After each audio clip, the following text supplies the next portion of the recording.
Hello बच्चों। Good evening. कैसे हैं आप सब? उम्मीद करता हूँ आप सब अच्छे होंगे। कक्षा 12 रसायन विज्ञान की कक्षा में आपका स्वागत है। हम लोग चैप्टर नंबर तीसरा पढ़ रहे हैं, रासायनिक बलगति।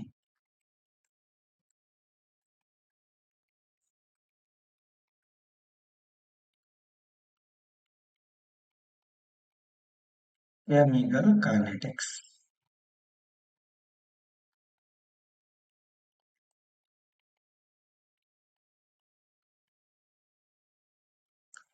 और इस चैप्टर का लेक्चर नंबर है तीसरा।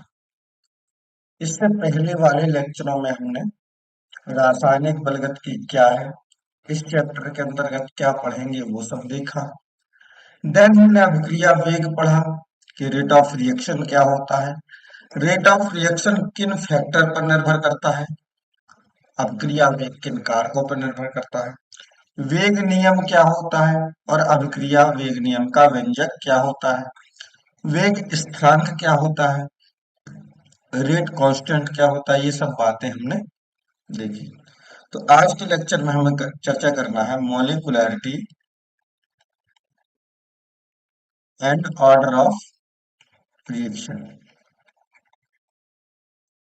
ऑर्डर ऑफ रिएक्शन, अभिक्रिया की आणविकता और अभिक्रिया की कोटि। क्लियर बात? आई होप आपको पिछला सब कंप्लीट होगा। यदि पिछला कंप्लीट नहीं है तो आपको आई बॉक्स में, आपको आई बटन पे आपको पिछली प्ले लिस्ट मिल जाएंगी पिछले चैप्टर्स की, तो वो कंप्लीट कर लीजिए। ठीक, चलिए बढ़ते हैं आगे। देखते हैं, तो सबसे पहले देखते हैं अभिक्रिया की आणविकता, मॉलिक्यूलरिटी ऑफ रिएक्शन। सामान्य अर्थ में हम लोग क्या समझते हैं? सामान्यता हम लोग समझते हैं कि अभिक्रिया में जितने अणु हैं, ठीक है, अभिक्रिया में भाग लेने वाले अणुओं की संख्या क्या कहलाती है? उसकी आणविकता कहलाती है।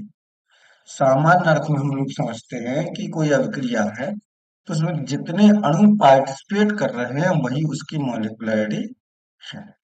बट ऐसा है नहीं। ठीक है, यह क्या कि जो अणु जो अणु क्या करें, अभिक्रिया में भाग ले और प्रभावी संघट्ट करें, क्या करें, इफेक्टिव कोलिजन करें, वो आणविकता कहलाते हैं। वास्तविकता याद रहेगी बात। जनरली सामान्य रूप से हम लोग समझते हैं या पढ़ते हैं कि अभिक्रिया में जो अणु भाग लेते हैं, जितने अणु भाग लेते हैं वो उसकी आणविकता कहलाती है। बट ऐसा नहीं है। अभिक्रिया में भाग लेने वाले उन अणुओं की संख्या जो इफेक्टिव कोलिजन करते हैं, प्रभावी संघट्ट करते हैं, आणविकता कहलाती है। ठीक है, और इतनी बात समझ में आ गई? बताइए, कोई दिक्कत? ठीक, अभिक्रिया में भाग लेने वाले उन अणुओं की संख्या जो क्या कर रहे हैं, प्रभावी संघट्ट कर रहे हैं, आणविकता कहलाती है। ठीक, आणविकता कैसा है? थ्योरेटिकल कॉन्सेप्ट है। कैसा है? सैद्धांतिक अवधारणा है। यानी कि यदि हमें रासायनिक समीकरण दिया गया है, कोई रासायनिक समीकरण दिया गया है, तो आप उससे क्या कर सकते हो? आणविकता निकाल सकते हो। ठीक है, आपको रासायनिक समीकरण की क्रिया विधि पता होनी चाहिए, तो आप आराम से उसकी आणविकता क्या कर सकते हो? निकाल सकते हो। ठीक है, क्लियर बात? इतनी बात समझ में आई? पहली बात, आणविकता क्या है और आणविकता कैसा कंसेप्ट है। आणविकता किसी भी रासायनिक अभिक्रिया में भाग लेने वाले उन अणुओं की संख्या जो क्या करते हैं, इफेक्टिव कोलिजन करते हैं, प्रभावी संघट्ट करते हैं, आर्द्रता कहलाती है। और हमेशा ये किसके लिए परिभाषित है? प्राथमिक अभिक्रियाओं के लिए परिभाषित है, जटिल अभिक्रियाओं के लिए परिभाषित नहीं होती। प्राथमिक अभिक्रियाएं क्या होती हैं? वे अभिक्रियाएं वे अभिक्रियाएं जो एक ही पद में संपन्न हो जाए, संपन्न होती हैं, वो क्या होती है? प्राथमिक अभिक्रियाएं कहलाती हैं। ठीक है। या हम सिंगल सिंपल सी बात करें, सिंगल स्टेप जो रिएक्शन होंगे, कैसे होंगे? सिंगल स्टेप रिएक्शन जो होगी वही क्या कहलाती है? एलिमेंट्री रिएक्शंस कहलाती हैं। और किसी भी एलिमेंट्री रिएक्शन के लिए हम लोग उसकी मॉलिक्यूलरिटी फाइंड आउट कर सकते हैं। अभिक्रिया की आणविकता सिर्फ और सिर्फ प्राथमिक अभिक्रियाओं के लिए निकाली जा सकती है। जटिल अभिक्रियाएं यानी कि जो कई पदों में हो रही हैं, जो क्या हो रही हैं, दो या अधिक पद में संपन्न हो रही है,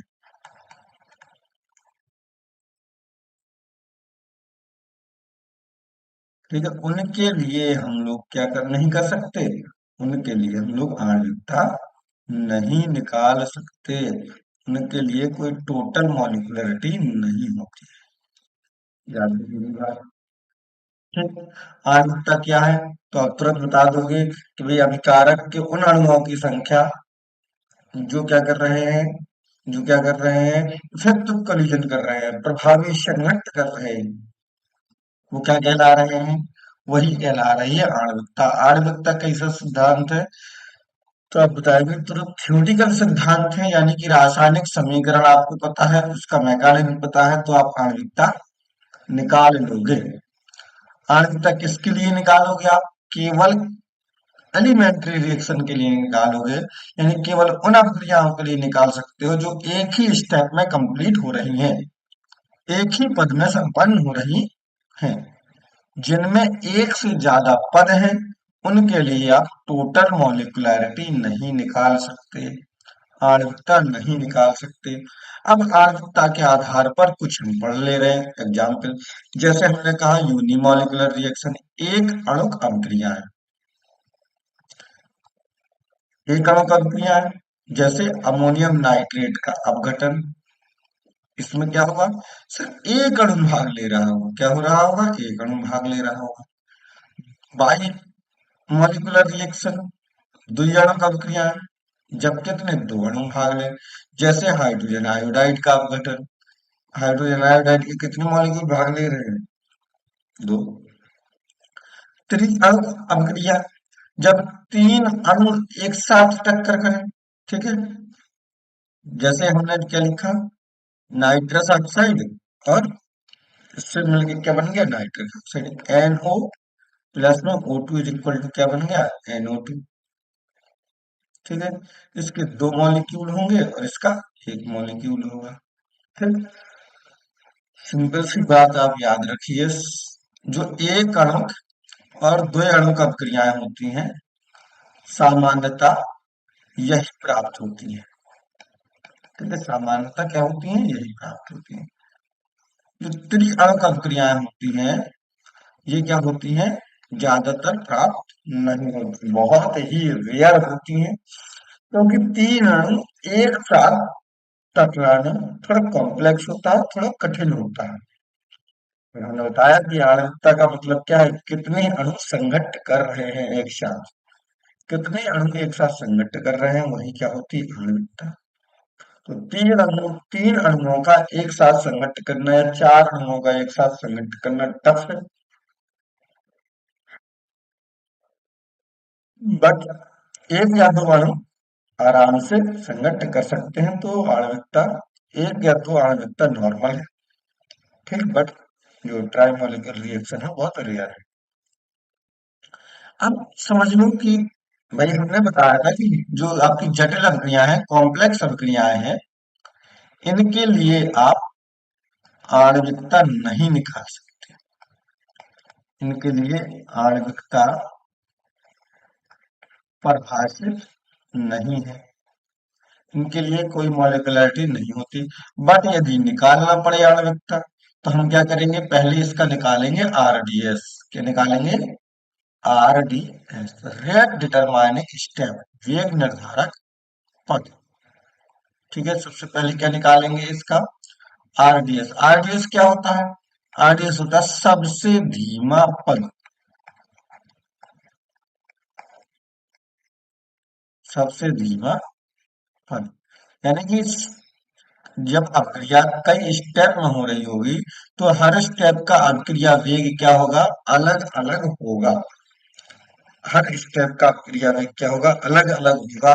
तो देखेंगे किस स्टेप के लिए अभिक्रिया वेग सबसे कम है, और जिस स्टेप के लिए, जिस पद के लिए अभिक्रिया वेग सबसे कम होगा उसको कहेंगे R D S, rate determining step. ठीक है, और रेट डिटरमाइनिंग स्टेप से ही निकालेंगे आप लोग आणविकता। ठीक है, आणविकता किससे निकालोगे आप? आर डी एस से निकालोगे। किसके लिए? कॉम्प्लेक्स रिएक्शंस के लिए। बट फिर वही बात, कॉम्प्लेक्स रिएक्शन के लिए, जटिल अभिक्रियाओं के लिए आणविकता निकाल नहीं सकते, मैं फिर से कह रहा हूं। बट लेकिन यदि कभी निकालना ही हो, निकालना ही हो, अनिवार्य हो, तो आप किससे निकालेंगे? आरडीएस से निकालेंगे। ठीक है, जैसे मैंने उदाहरण लिया, ये एक रिएक्शन है, नाइट्रोजन ऑक्साइड फ्लोरीन से क्रिया की और ये बन गया। ठीक है, तो क्या हो जाएगा? तो एक स्टेप ये होगा पहला और दूसरा स्टेप ये होगा। ठीक, तो पहला स्टेप क्या है? ये वाला स्टेप है स्लो, धीमा है। तो ये क्या हो जाएगा? R D S. क्या हो जाएगा? R D S. और इस आर डी एस में हम देखेंगे कितने मॉलिक्यूल संघट्ट कर रहे हैं, तो एक और एक दो। तो इसके लिए कितनी हो जाएगी आणविकता? दो हो जाएगी। ठीक है, सामान्यतः इस अभिक्रिया के लिए, जैसे ये लिखी है, तो इस अभिक्रिया के लिए आणविकता आप नहीं निकाल सकते, लेकिन यदि आपको निकालना है तो फिर आरडीएस से निकाल सकते हैं। क्लियर बात? ठीक है,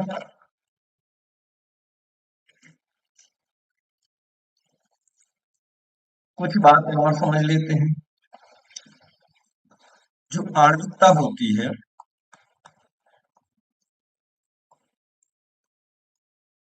हमेशा क्या होती है? धनात्मक पूर्णांक के रूप में आती है। धनात्मक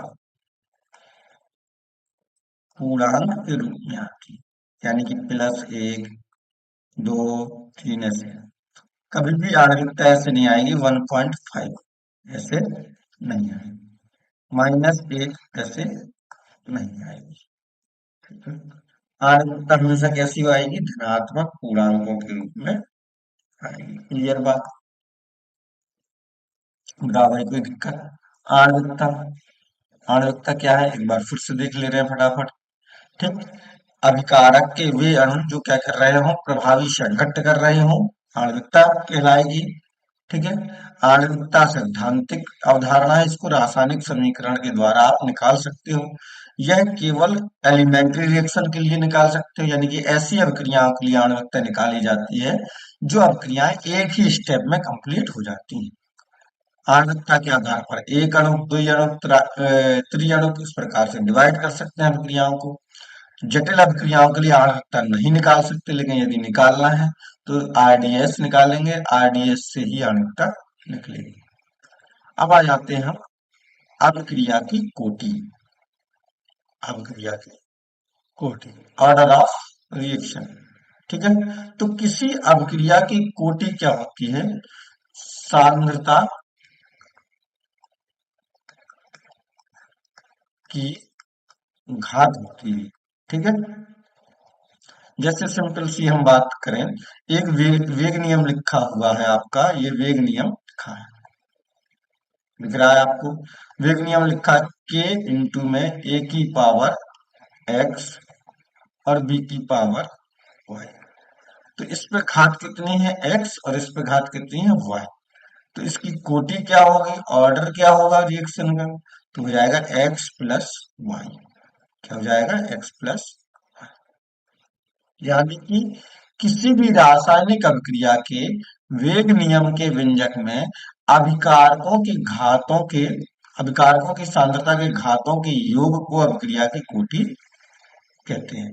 एक मान लो कोई रिएक्शन है जिसमें क्या बन रहा है, ए प्लस बी से क्या बन रहा है, प्रोडक्ट बन रहा है। क्या बन रहा है, प्रोडक्ट। और जो इसका रेट ऑफ रिएक्शन निकल रहा है वो निकल रहा है के ए की पावर एक और बी की पावर माइनस दो, इस प्रकार से निकल रहा है। तो इसकी अभिक्रिया कोटि कितनी आ जाएगी, तो एक और माइनस दो, यानी कि टोटल माइनस एक आ जाएगी इसकी। ठीक है, तो अभिक्रिया की कोटि क्या होती है, जो हमने रेट इक्वेशन बनाया, ठीक है, जो रेट एक्सप्रेशन बनाया, वेग नियम व्यंजक बनाया, उसमें अभिकारकों की सांद्रता के ऊपर जो घातें लगाए, उन सभी घातों को जोड़ देंगे तो अभिक्रिया की कोटि निकल आएगी। क्लियर बात। और अभिक्रिया की कोटि क्या है, एक्सपेरिमेंटल कॉन्सेप्ट है। अभिक्रिया की कोटि क्या है, प्रायोगिक मान है। कैसा है, प्रायोगिक मान है। यानी कि रासायनिक समीकरण आपको खूब पता है, रासायनिक समीकरण आपको पता है, आपको इसकी क्रियाविधि भी पता है, फिर भी आप क्या नहीं कर सकते, कोटि नहीं निकाल सकते। ठीक है, कोटि कैसे निकलेगी, कोटि निकलेगी प्रयोग द्वारा। कैसे निकलेगी, लैब में एक्सपेरिमेंट द्वारा ही निकलेगी। आप रासायनिक समीकरण देख के या क्रियाविधि देख के अभिक्रिया की कोटि नहीं बता सकते। क्लियर बात। ठीक है, अभिक्रिया की कोटि के आधार पर हम अभिक्रिया को डिवाइड कर देंगे। जैसे शून्य कोटि की अभिक्रिया, तो अभिकारक की सांद्रता के ऊपर घात कितनी होगी, जीरो। ठीक है, प्रथम कोटि की अभिक्रिया, घात कितनी होगी, एक। द्वितीय कोटि की अभिक्रिया, घात कितनी होगी, दो। इस प्रकार से हम लोग डिवाइडेशन कर सकते हैं, first order, second order, third order reaction. ठीक। अब कोटि है क्या, विशेषताएं कुछ देख ले रहे हैं। ये पूर्ण रूप से क्या होती है, प्रायोगिक होती है, यानी कि लैब में ही निकाल सकते हैं। इसका मान शून्य भी हो सकता है, पूर्णांक भी हो सकता है, भिन्नात्मक भी हो सकता है और ऋणात्मक भी हो सकता है, ऋणात्मक भी हो सकता है, माइनस में भी हो सकता है। जटिल अभिक्रियाओं में क्या होता है, जो कोटि होती है वो सबसे धीमे पद द्वारा निकालते हैं। सबसे धीमे पद में उसके लिए हम रेट व्यंजक लिखेंगे सबसे धीमे पद के लिए, और उस पे जितने अभिक्रिया की घातें लगी हुई हैं तो वही घातों से हम क्या निकाल लेंगे, कोटि निकाल लेंगे। क्लियर बात। ठीक है, अब मैं पढ़ एक बार चलो फटाफट देख ले रहे हैं कोटि क्या है। किसी भी अभिक्रिया के लिए हम वेग नियम का व्यंजक लिख रहे हैं, तो व्यंजक में अभिकारकों की सांद्रताओं पर जितनी घातें हैं उन सबको जोड़ेंगे तो क्या कहलाएगा, वो कोटि कहलाएगा। कोटि कैसा है, प्रायोगिक मान है, समीकरण या क्रियाविधि देखकर नहीं लिख सकते। कोटि के आधार पर आप क्रियाओं को शून्य कोटि, प्रथम कोटि, द्वितीय कोटि, तृतीय कोटि, इस प्रकार से कई वर्गों में बांटा जा सकता है। ठीक है, कोटि का मान जीरो भी हो सकता है, पूर्णांक भी हो सकता है, भिन्न में भी हो सकता है, माइनस में भी हो सकता है। जटिल अभिक्रियाओं के लिए कोटि निकाली जा सकती है, और किससे निकालेंगे, rarest slowest step, slowest step को हम क्या बोलते हैं, आरडीएस, रेट डिटरमाइनिंग स्टेप। इससे आप कोटि, तो आपका होमवर्क क्या है, ये आपका होमवर्क है। आपको क्या करना है, कॉलम बनाना है, एक साइड लिखना है आणविकता और एक साइड कोटि, और इनमें अंतर लिख दें। ठीक है, मैं समझा दे रहा हूं आपको, आप इसमें लिख सकते हैं। पहला अंतर क्या हो जाएगा, इसकी परिभाषा। पहला अंतर क्या हो जाएगी, परिभाषा लिख देंगे दोनों की। ठीक है, कोटि क्या है?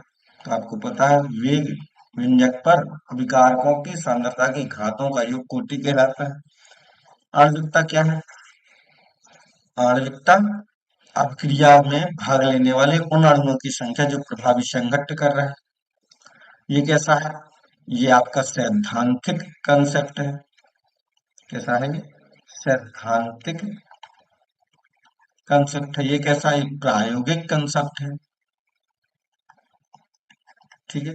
ये केवल प्राथमिक अभिक्रियाओं के लिए है।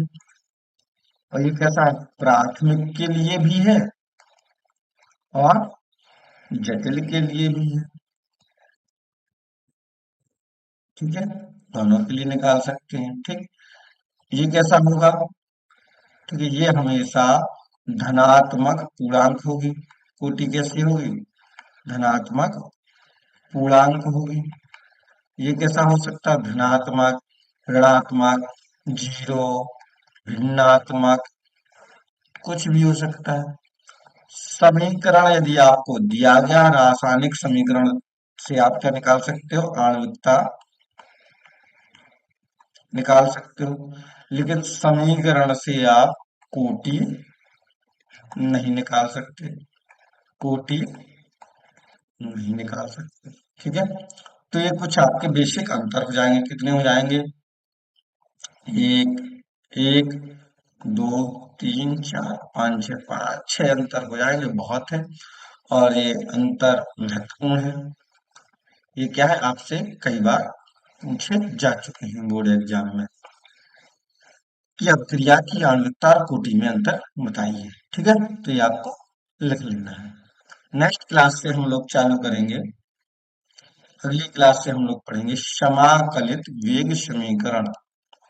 समाकलित वेग समीकरण। ठीक है। Integrated rate equation. तो सबसे पहले कल हम डिस्कस करेंगे शून्य कोटि की अवक्रिया। फिर उसके बाद प्रथम कोटि की अवक्रिया, द्वितीय कोटि की अवक्रिया, क्रम से हम लोग डिस्कस करते चलेंगे। ठीक है, तो आज के लिए इतना पर्याप्त है। मिलते हैं अगले लेक्चर में, तब तक के लिए धन्यवाद।